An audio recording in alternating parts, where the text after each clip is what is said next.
Welcome back. So you watched me walk through the setup of all these toys. We're actually set up much like you would do if you had a studio. We've got all 5 lights up, various light modifiers. We have our main light, a fill light, 2 rim lights, nice background, even dropped a light for the background back here. So we're in 5 different groups. So you know you could do this in the studio, and you know you could do this with your big lights. What I'm sharing with you is just the power and possibilities of what you could do with small portable speed lights and great quality light modifiers like these from Westcott.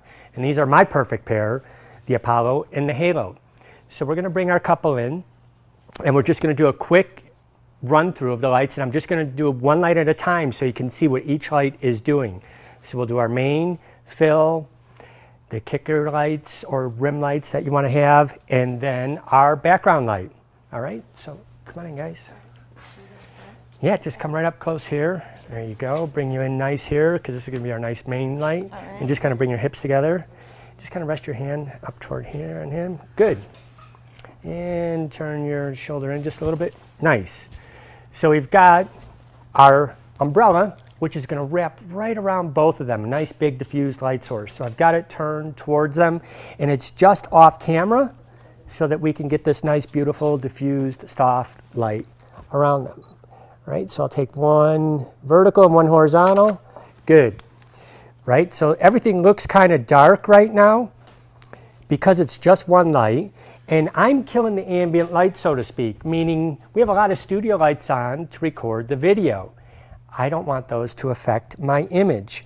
One quick way to find out what we've got going for ambient is you could use live view, and we can look at the scene. So if we actually wanted those lights to play in the background, I could slow down my shutter speed and we start to get an image.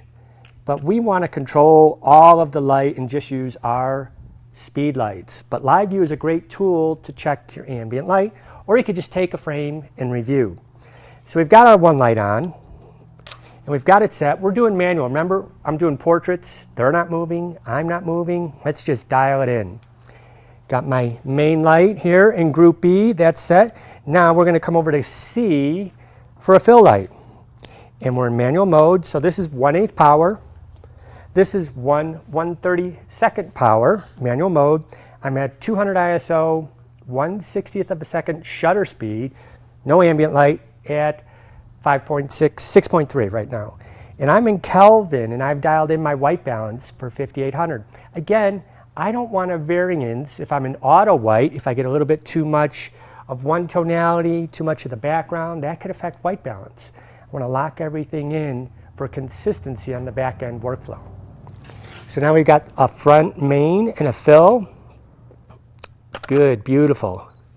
And I'll check that image. Fill looks good. We've got nice shadows, good information, but our background is completely dark. So I'm just going to take a couple frames. Very nice. So we could really play with this. So before we even put our rim lights on, which are in group C and D, let's just see what it looks like. Turn on group E, which is on the background. So we're just doing the front, main, and fill, and then a background light. Oh, I caught you blinking. I was going to say. No, it's good. It's all good. And just going to go back here and make sure we're linked up with my lights. There we go. I forgot to turn that one on. All right. So our background light is on, our main. This is filling in the shadows. And now we're going to make that background just sing. Really nice, really nice. So I'm liking the image. I like the feel of the background, and that's down really low. So now it's like cooking. You can salt and pepper to your own flavor and taste of how you want the image to be. It's kind of moody. I'm going to leave the background just with the kiss of light, because we're now going to bring in our rim lights. So we can bring all 5 groups on. So those are in groups D and E. Now because E is further away, it's at 1/4 power. D is, where am I at? 1/64th power, right? So everything's in manual mode. And I went through my light testing before we came on camera, just so you guys didn't have to watch me go through that. We could go with a handheld meter in manual mode and actually meter them in, and that's really quick and efficient. Remember, you can't meter ETTL because it's a factor of the camera telling each light what to give its flash output. So I got a really nice, beautiful, pleasing image. I'm going to hit the info. Good color, even on the RGB. No highlights are blowing out. Really nice. Now remember, she's got blonde hair, so it's going to catch light really easily. He's darker tonality, so we got to balance that. So he's got a nice highlight on her. She's got a highlight coming on. So I'm just going to cut back the light just because it's a little bit bright on her hair from 1/4 power. So let's bring it down to just about 1/8. And you know what? For fun, let's just go to group A, which is my background light, and I'm going to bump that up because it's really dark back there. We're quite a ways away from the background. Oh, I like that. Really nice. You guys look great. Very nice. So what this is doing is we still have shadow on her side of the face, because if we just go flat lighting, it could be kind of boring. But if I want them even, I could totally bring the power up on this. So let me just take a few frames of you guys. That's great. Why don't you take this hand, put it right on your hip. Yep. There you go. And bring your front shoulder toward me a little bit. Nice. And I want you to scooch just a hair forward. Yep. And just tilt your heads together. Ah, beautiful. Really nice. Love it. Love it. Love it. Beautiful. That's really nice. All right. So I'm just going to walk this up for a little bit more fill on the face, just because we were getting some shadows in here, right? And we always have to light for our beautiful woman. There we go. Good. Good. Looking great. Oh, that's nice. Very nice. Now, just for fun, I'm going to raise the light level of C from a 32nd power up to, let's go even, 1/8. So they're both even. And you'll see how it's going to flatten out the image, which again, neither way is wrong. Still slight shadows. Very nice. Beautiful. Good. I'm going to go a little bit wider.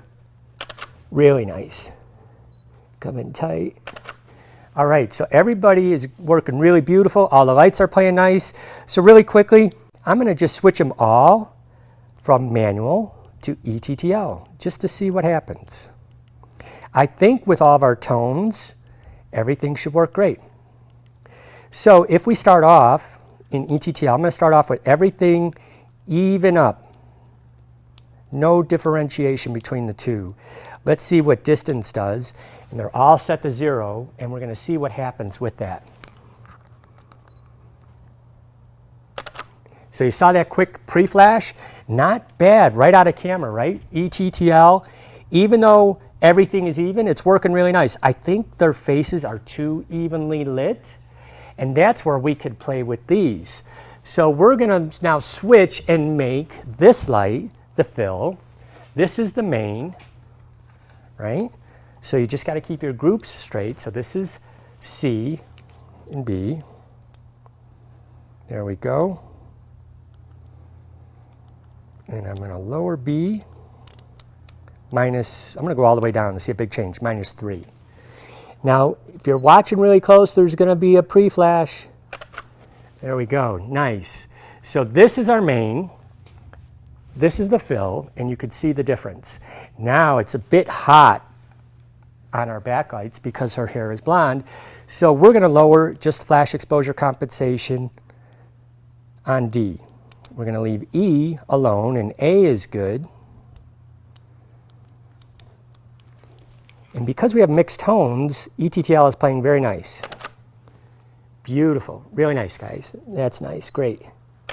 There's one other key trick that if you're in a controlled environment and you really want to dial in your lights, it's called flash exposure lock. What flash exposure lock does is it slows down that process of the pre-flash, but it works like a spot meter. So your very centermost focus point in the camera has to be on the area that you want lit. If I put that focus mark on a dark tonality, it's going to try and give me the exposure value of 6.3, and it's going to wash out everything else. So we'd want to put that right on the cheek closest to camera. And then I'm going to hit the pre-flash focus exposure lock. Flash exposure lock, sorry. There we go. It's locked in. And then we take the image.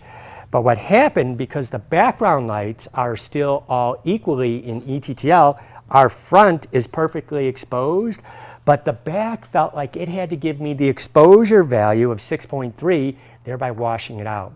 So once you understand how all this technology works, you can use it to your benefit. And these settings are what we call sticky. So if I want to switch back right away, let's say we're going to swap out another couple, and I didn't want to worry about finding their tonalities, we could go right back to each group. So I'll do that really quickly. Group B, I change the mode to manual, and it's right where I left it. So all my settings are sticky. They're going to stay exactly where they were. Now everything's back to manual. I'm still set the same. Good. Now we could crank these out. That's awesome, guys. All right. Now we're right back to square one.